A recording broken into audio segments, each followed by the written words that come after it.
네.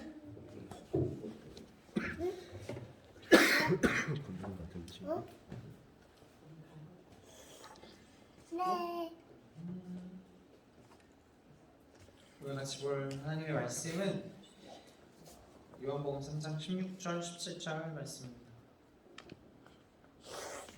쭉 한 번만 더 해주세요. 요한복음 3장 16절 17절 말씀입니다. 그럼 세 번역 성경이시죠?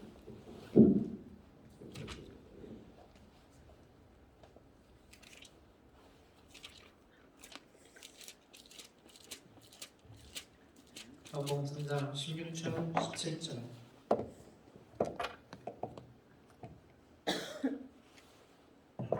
함께 합독하여 세 번역으로 읽겠습니다. 시작. 하나님께서 세상을 이처럼 사랑하셔서 외아들을 주셨으니 이는 그를 믿는 사람마다 멸망하지 않고 영생을 얻게 하려는 것이다. 하나님께서 아들을 세상에 보내신 것은 세상을 심판하시려는 것이 아니라 아들을 통하여 세상을 구원하시려는 것이다. 아멘. 아멘. 네, 잠시 기도하겠습니다. 하나님 아버지 감사합니다. 아픈 자에게는 주님 치유의 능력으로 완전히 회복될 것을 지금 이 시간 예수 그리스도의 이름으로 축복하며 선포합니다. 하나님 우리 가운데 성령 하나님의 충만함이 주님의 임재가 주님의 기름 부으심이 다시 한번 더 넘치게 하시고 예수로 인하여서 삶을 살고 예수로 인하여서 답을 얻는 우리 모든 성도님들 되게 하시옵소서. 감사드리며 예수 그리스도의 이름으로 송축하며 기도합니다. 아멘. 네, 뭐 너무 잘 아시는 말씀인데요. 이제 저희 근황을 좀 같이 이야기 나누면서 말씀을 전하고 싶습니다. 뭐 그리 길진 않고요. 에단이가 어제 이제 처음으로 집에 왔습니다. 네. 아침부터 이제 막 청소하고 막 저도 이제 그 어깨가 아직 조금 좋지 않은데 아침부터 그래도 막 청소하고 뭔가 짐을 정리를 하고 이러면서 에단이 맞을 준비를 했고 계속 한 주 내내 이제 약간의 그 긴장감이 있었어요. 이제 놓치면 안 되는 것들, 뭐 이제 하나 부탁한 것들 이런 것들을 다 잘 하기 위해서 에단이 맞을 할 준비를 하기 위해서 뭔가 계속해서 긴장 속에 있었고 그렇게 이제 어제 이제 집에 오게 됐습니다. 그래서 에단이 이제 그 조리원에 있으면서 이제 하나랑 이제 좀 많이 얘기했던 게 뭐냐면 우리가 롱런하기 위해서 무리하지 말자. 이게 거의 제 어떤 화두 중에 하나였어요. 지금 당장 에단이를 너무 사랑해서 뭔가를 해주고 싶은 마음은 이해하지만 뭔가 우리가 무리하지는 말자. 그러니까 하나 이제 원래 손목이 안 좋은데 손목이 꺾인다거나 뭐 이런 것들, 뭐 제가 조리원에서 잠깐 에단이 이제 그 트름 시키는 것들 한번 해보니까 허리가 이제 부서질 것 같고 한 번 했는데 손목이 꺾이니까 그게 이제 그 당시에는 오진 않았지만 뭔가 그 다음 날이랑 막 이렇게 좀 오는 것 같더라고요. 저도 손목에.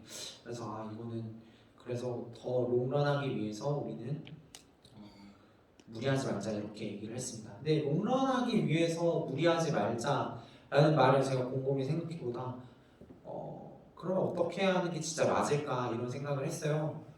근데 롱런하기 위해서 그 말은 롱런하기 위해서 나쁜 습관을 고쳐야 롱런할 수 있다 이렇게 다가왔습니다. 기본적인 것들을 잘 지키고 나아가고 그 다음에 내가 내 안에 나쁜 습관들을 발견해서 그것들을 고쳐야 롱런을 할 수 있는 거예요. 아이를 키우는 게 분명히 힘든 건 사실이지만 우리가 정말 멀리 아이를 키우고 그 맡은 대리인으로서 하나님의 우리 가정 가운데 맡겨주신 그 임무를 가지고 아이를 키우는 건데 그러기 위해서 우리도 아이에게 좋은 것을 주는 것만큼 우리 안에 있는 나쁜 습관들을 고쳐야 한다라는 것이 롱런을 할 수 있다라는 것입니다. 근데 이 아이를 키우면서 제가 이제 뭐 에단이 태어난 지 20일 됐고 하루 제가 뭐 끼케야 뭐 다 합쳐서 본 거 뭐 몇 시간도 안 되고 하나가 많이 봤지만 아이를 키우면서 나오는 얘기들이 있어요. 뭐냐면 대부분 많이 이제 아이를 키우면서 힘들다가 어떤 힘들다라는 그 단어가 항상 아이를 키우면서 뭔가 우리나라에는 이게 지금 막 계속 수식어처럼 이렇게 뭔가 다 붙어 있는 것 같아요. 되게 밀접하게 붙어 있는 것 같습니다. 그런데 그래서 이렇게 힘들다는 얘기가 너무 많다 보니까 이게 사실은 좀 우리나라 그 출산과 또 성경적으로 말하는 것들에 대해서 뭔가 이렇게 좀 반대로 가고 있는 것들을 많이 보게 돼요. 그래서 이제 아이를 많이 키우기 힘들다고 얘기를 하니까 낳지 않는 사람들도 많아지고 욜로족도 있고 그냥 딩크족도 있고 딩크족이라고 하죠. 그것도 단어가 나온 지 되게 오래되었습니다. 아이가 생겼다는 것은 그 무엇인지 잘 모르는 것 같아요. 사람들이 보면 우리 크리스찬 안에서도 하나님을 믿는 사람들 안에서도 아이가 생겼다는 것에 대한 어떤 개념이 뭔가 확실하지 않기 때문에 그런 것 같습니다. 아이가 생겼다는 것은 저는 결실이라고 표현을 하고 싶어요. 결실이다. 창세기 1장 26절에서 27절 말씀 한번 같이 읽도록 하겠습니다. 우리 진짜 잘 아는 말씀입니다.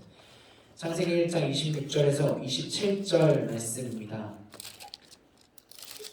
창세기 1장 26절에서 27절 말씀 함께 읽도록 하겠습니다. 시작. 하나님이 말씀하시기를 우리가 우리의 형상을 따라서 우리의 모양대로 사람을 만들자. 그리고 그가 바다의 고기와 공중의 새와 땅 위에 사는 온갖 들짐승과 땅 위를 기어다니는 모든 길짐승을 다스리게 하자 하시고 하나님이 당신의 형상대로 사람을 창조하셨으니 곧 하나님의 형상대로 사람을 창조하셨다.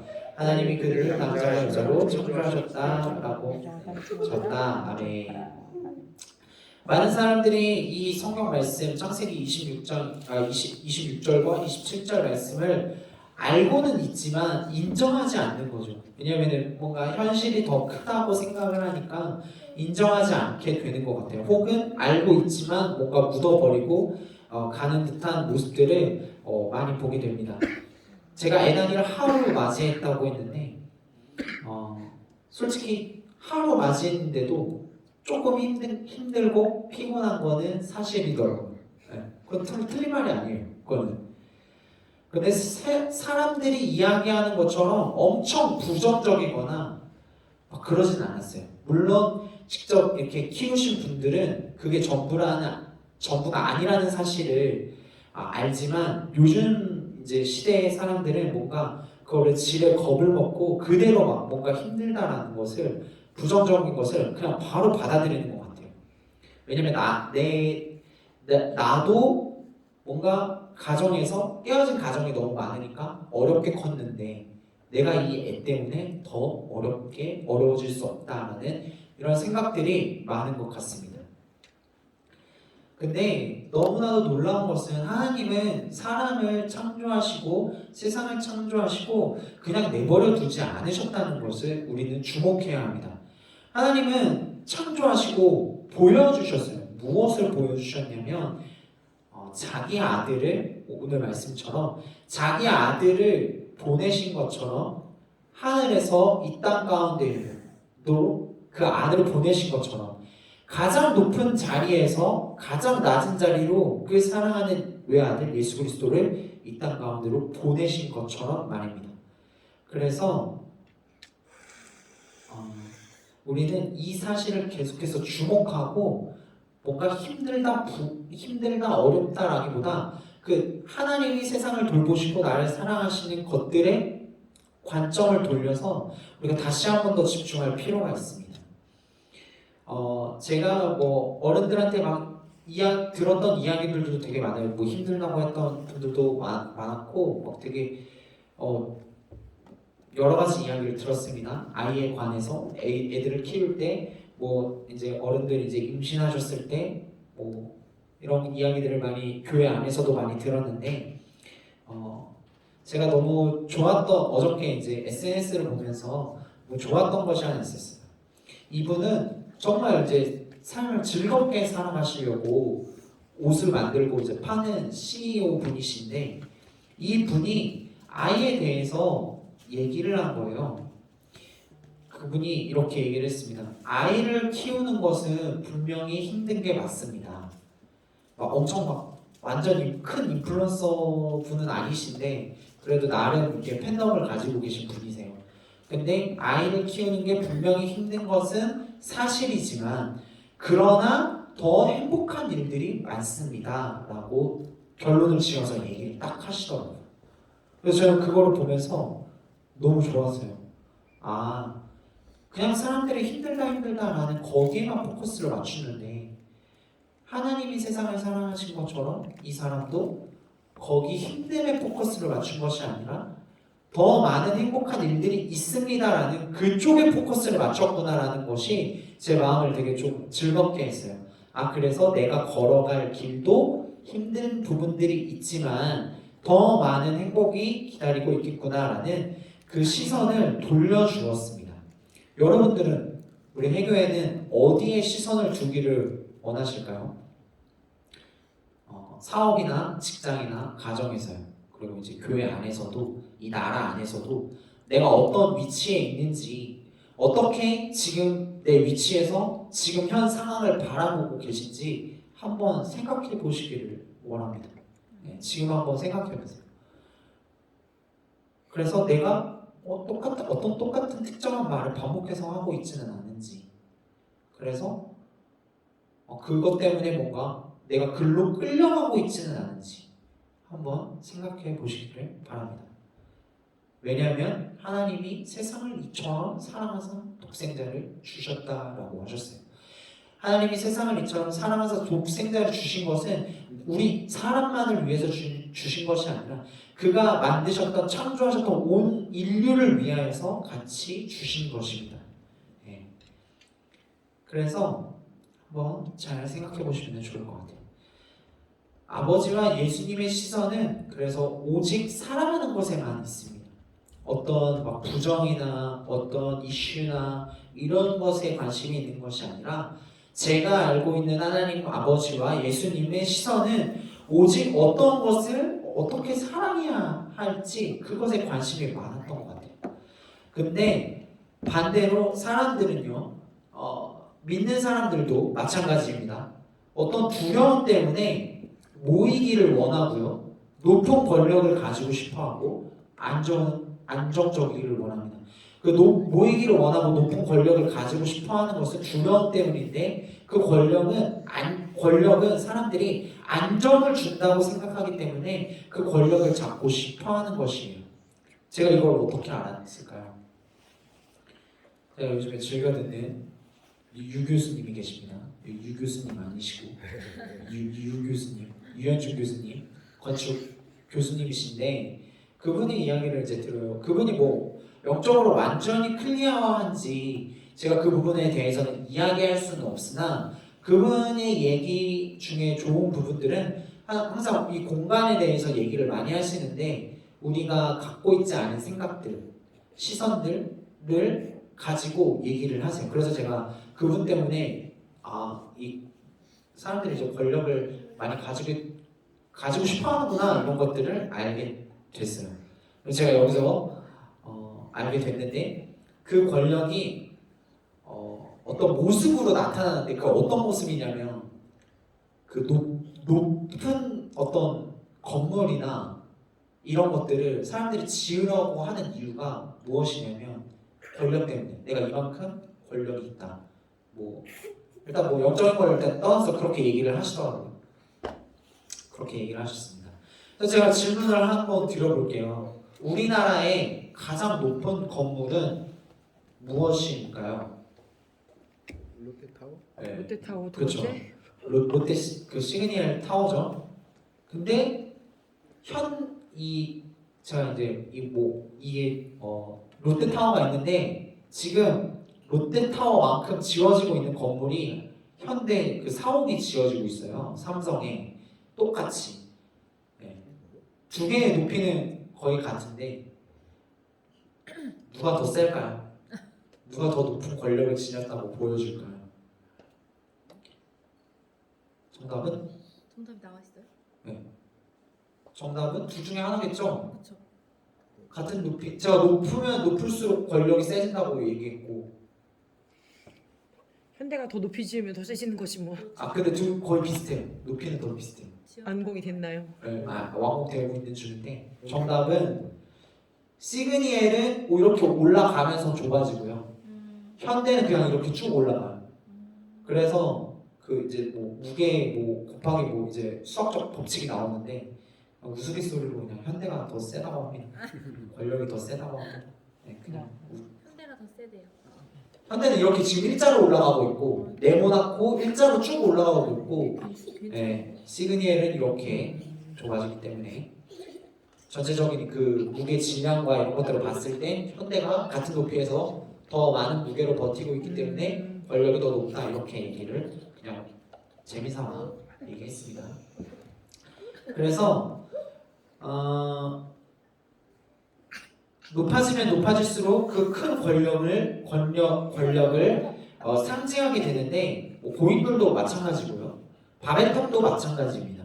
그러니까 곧 이 바벨탑은 하나님이 없이 그들이 두려웠기 때문에 하나님 없이 권력을 가지기를 원했고 안정적이기를 원했다는 것이에요. 제가 창세기 11장 1절에서 6절 말씀을 드리겠습니다. 처음에 세상에는 언어가 하나뿐이어서 모두가 같은 말을 썼다. 사람들이 동쪽에서 이동하려고 오다가 시나의 땅 한 들판에 이르러서 거기에 자리를 잡았다. 그들은 서로 말하였다. 자, 벽돌을 빚어서 단단히 구워내자. 사람들은 돌 대신에 벽돌을 쓰고 흙 대신에 역청을 썼다. 그들은 또 말하였다. 자, 도시를 세우고 그 안에 탑을 쌓고서 탑 꼭대기가 하늘에 닿게 하여 우리의 이름을 날리고 온 땅 위에 흩어지지 않게 하자. 주님께서 사람들이 짓고 있는 도시와 탑을 보려고 내려오셨다. 주님이 말씀하셨다. 보아라. 만일 사람들이 같은 말을 쓰는 한 백성으로서 이렇게 이러한 일을 시작하였으니 이제 그들은 하고자 하는 것은 무엇인지 하지 못할 일이 없을 것이다 라고 얘기하셨어요. 그리고 언어를 흩어버리시고 바벨탑도 무너지신 거죠. 하나님이 왜 바벨탑을 무너지게 하셨을까요? 하나님은 아셨던 것이죠. 이 세상의 어떤 공안이나 권력이나 그런 것들로 세상을 다스릴 수 있는 것이 아니라 안정적일 수 있는 것이 아니라 하나님 아버지가 보여주시는 그 사랑만이 창조하신 그 사랑, 아직 이때는 예수 그리스도가 오시지 않으셨죠. 하나님은 알고 계셨던 거죠. 하나님이 창조하실 때도 그 사랑을 기반으로 하여서 이 땅을 창조하신 것이잖아요. 사람들을 위하여서 먼저 하늘과 땅과 바다를 만드시고 동물들을 만드시고 그 다음 사람을 만드셨죠. 이 섬세한 하나님의 사랑, 어떤 탑을 막 높이 쌓아서 그 탑을 만약에 높이 쌓게 되면 계층이 생기겠죠. 맨 밑에 계층, 중간 계층, 그리고 이런 계층, 이런 권력으로 세상이 돌아가는 것이 아니라는 것을 하나님은 세상을 창조하시는 분이시기 때문에 알고 계셨던 거예요. 그래서 하나님 아버지가 우리에게 끝까지 보여주신 게 무엇입니까? 아까 처음에 얘기했던 것처럼 하늘에서 가장 낮은 이 땅으로 내려오신 그 겸손함을 보여주신 것이죠. 우리는 하나님의 형상대로 지음받은 자들이기 때문에 권력이 아니라 사랑으로 번성하고 다스리는 것을 우리는 다시 한 번 더 기억해야 합니다. 우리가 잘 돼야 하는 것도 돌파해야 하는 것도 다른 이유를 붙일 수가 없어요. 다른 이유라면 우리 돌파 필요 없습니다. 우리 교회 지금 계속해서 가정에도 우리 교회에도 계속해서 돌파가 필요한데 돌파를 위해서 계속해서 기도하고 있고 그것이 중요한데 중요하지 않다가 아니라 중요한데 그 이유가 예수 그리스도께서 보여주신 그 겸손과 사랑이 바탕에 깔리지 않는다면 우리가 돌파해야 할 이유가 없고 돌파를 했어도 진짜 목적으로 가는 게 아니라 그냥 그 돌파의 굴레에 그냥 걸어가고 있겠죠. 계속해서 돌파라는 단어가 준 것이 너무나도 달콤하고 좋은 거지만 한번 이례적으로 맛보고 끝나는 것이 아니라 우리가 이것을 계속해서 돌파하고 전진하고 나아가는 이유가 아버지께서 예수 그리스도를 통해 보여주신 예수 그리스도의 사랑이 우리 안에 깔려서 동일하게 나가야 되는 것을 말씀드립니다. 아멘. 우리는 계속해서 기도해야 하고요. 성령님의 도우심을 구해야 돼요. 그래서 제가 계속해서 어떤 사람은 부정에 대해서 관점을 가지고 있고 시각을 가지고 있고 어떤 사람은 더 좋은 것이 많다라는 시각을 가지고 있습니다. 우리가 계속해서 기도하는 것 중에 성령님께 구하는 것은 성령님 우리의 생각이나 관점이나 마음의 상태를 바꿔주세요 라고 이야기를 또 많이 해요. 여기서 나는 한 번에 바뀌었다 라고 경험하신 분 계실까요? 물론 리스펙입니다. 있을 수 있습니다. 없다는 게 아닙니다. 네.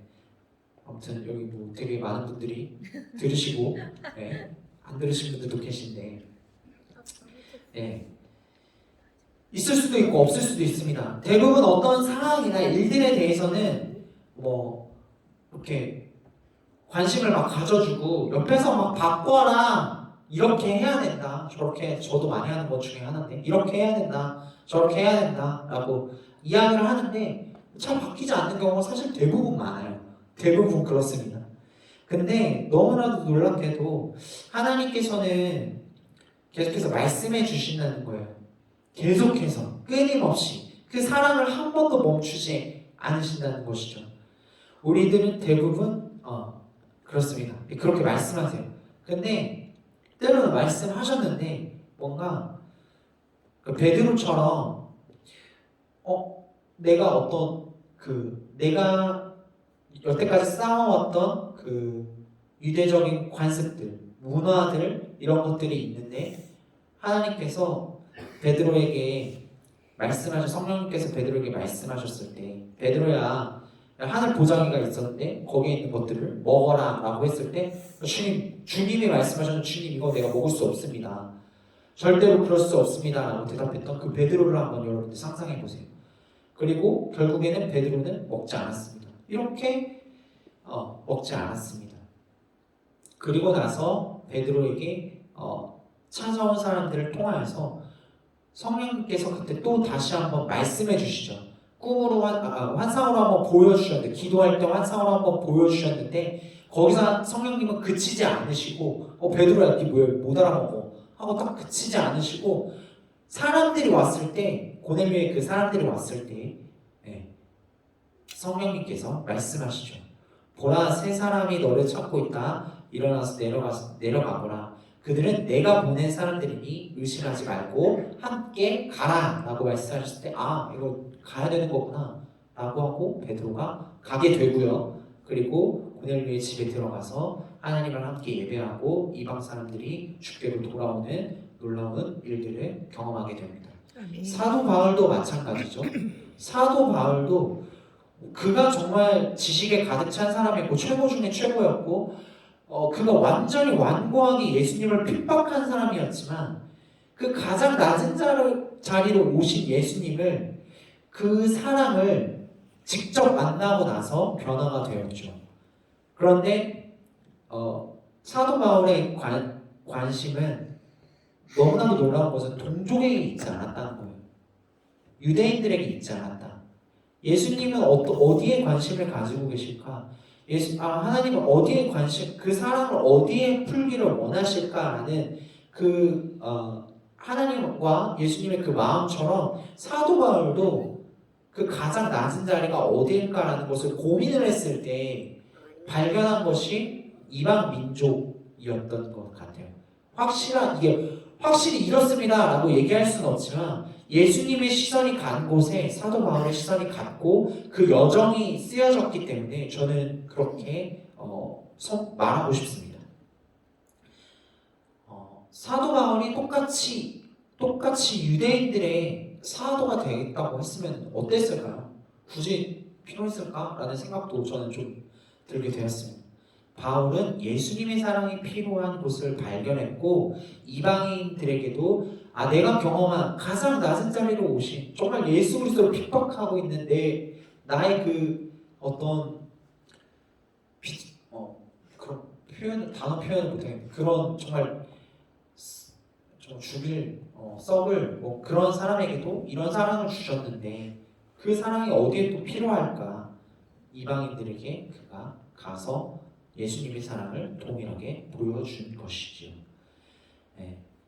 우리의 관점은 예수님이 계속해서 예수님의 사랑이 어디에 시선으로 향해 있을까 이런 것들을 계속해서 성령님 앞에 구하시면서 전진하시기를 예수 그리스도의 이름으로 축복합니다.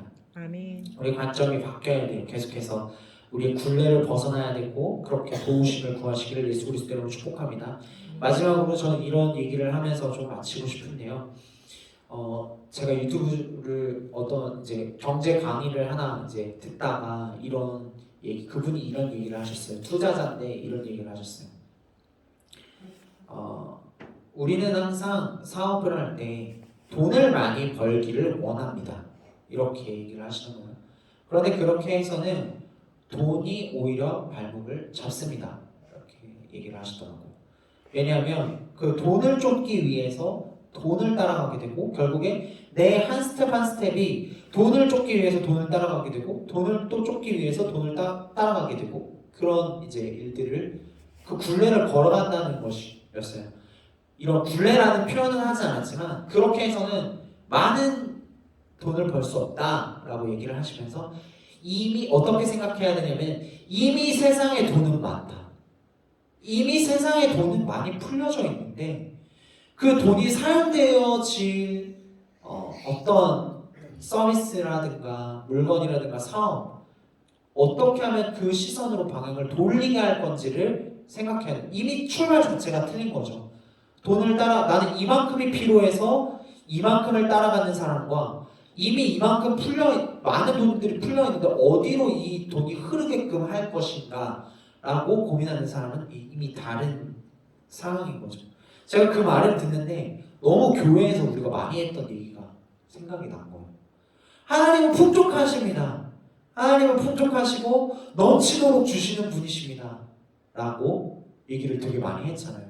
근데 사실 이거 많이 경험을 하기도 하고 잊어버리기도 하고 이러다 보니까 하나님을 믿기도 하고 안 믿기도 하고 믿기도 하고 안 믿기도 뭔가 날씨처럼 약간 그런 경우들도 되게 많은데 그분이 이야기하신 것을 다시 가지고 와서 정말 하나님 아버지가 하나님 아버지 이렇게 풍성하신 분이시지 그 아들 예수 그리스도를 나에게 주실 만큼 우리 이 땅 가운데 보내실 만큼 풍성하신 분이시지 라는 것을 다시 가지고 가시기를 예수 그리스도의 이름으로 축복합니다. 그래서 하나님의 시선, 하나님의 사랑 정말로 남들과 똑같은 사랑을 주는 것이 아니라 유대인들 가운데 사랑을 줘야지 하는 그런 태도가 아니라 어디에 주님의 사랑, 어디에 하나님의 시선이 꽂혀 있을까? 내가 있는 자리에서, 가정에서, 직장에서, 교회에서 만나는 사람들 가운데 어떻게 주님은 그 사랑을 전해주시기를 원하시지? 라는 것들을 같이 포커스하면서 나는 이것밖에 줄 수 없어. 나는 이것밖에 못해가 아니라 이미 이 땅 가운데 사랑으로 창조하신 그 하나님의 사랑 앞에 어떻게 그 사랑을 흘려보내줄 수 있을까라는 그 고민을 통하여서 전진하시는 우리 모든 교회 성도님들 되시기를 예수 그리스도의 이름으로 축복합니다. 아멘. 그래서 그 돌파가 우리 안에 일어난 그 돌파의 열매들이 저는 정말 달았으면 좋겠어요. 아멘. 네.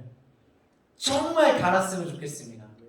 네, 교회를 보존하시고 또 이끄시는 그 하나님을 또 계속해서 널리 전했으면 좋겠습니다. 아멘. 그 일들이 즉시 우리 가운데 이루어지기를 예수 그리스도의 이름으로 축복하며 선포합니다. 아멘. 기도하시겠습니다. 하나님 아버지 감사합니다. 세상을 심판하려고 세상을 창조하시거나 세상을 심판하려고 우리를 사람을 어떤 장난감으로 여기려고 세상을 창조하신 것이 아니라 하나님은 사랑으로 이 땅을 창조하시고 사람이 실수한 모든 일들 가운데서도 그 사랑하는 아들 예수 그리스도를 이 땅 가운데로 보내주셔서 우리를 사랑하실 만큼 당신은 너무나도 풍성하시고 너무나도 아름다우시고 너무나도 놀라운 사랑을 알려주신 우리 아버지 하나님이시며 그 아들 예수 그리스도이시며 우리의 길을 인도하시는 성령 하나님이심을 이 시간 우리의 입술을 열어서 다시 한 번 더 주님 고백합니다. 하나님 아버지 우리 교회 가운데에 또 삶 가운데에 우리 교회 안에서 계속해서 지금 변화되는 것들이 있습니다. 주님, 우리가 넘어가야 되는 것들도 있고 돌파해야 되는 것들도 있는데 주님, 이것 가운데에서 우리가 갇힌 시선으로 이것을 바라보지 않기를 원하고 하나님의 그 풍성한 사랑과 은혜가 어떻게 이곳을 통과해서 어떻게 주님 열매 맺기를 원하시는지 그것에 함께 주님, 우리가 주님과 함께 동역함으로써 일들을 이루어내기를 간절히 원합니다. 주님, 그리하여서 지혜를 주시옵소서. 우리 가운데에 명철을 더하여 주시옵소서. 정말 같은 것을 바라보더라도 다른 시각으로 바라볼 수 있는 마음의 여유를 주심으로 인하여서 주님, 하나님의 나라와 그리고 하나님의 교회와 그리고 하나님 우리 각자의 영역 가운데에서 주 예수 그리스도의 복음이 정말 넘치도록 즐겁도록 기쁘도록 흘러갈 수 있도록 주님 축복하여 주시옵소서. 주님, 우리가 그것을 기대합니다. 주님, 제가 이야기했던 것처럼 주님이 주시는 열매가 그렇게 달기를 원합니다. 그리고 나누었을 때 이 단 열매가 우리가 나누면 나눌수록 30배, 60배, 100배의 결실을 맺는 놀라운 은혜 있기를 주님 간절히 원하오니 주님 받으시고 지금 이루어 주시옵소서. 아멘. 감사드리며 예수 그리스도 이름으로 송축하며 기도합니다. 아멘. 아멘. 감사합니다.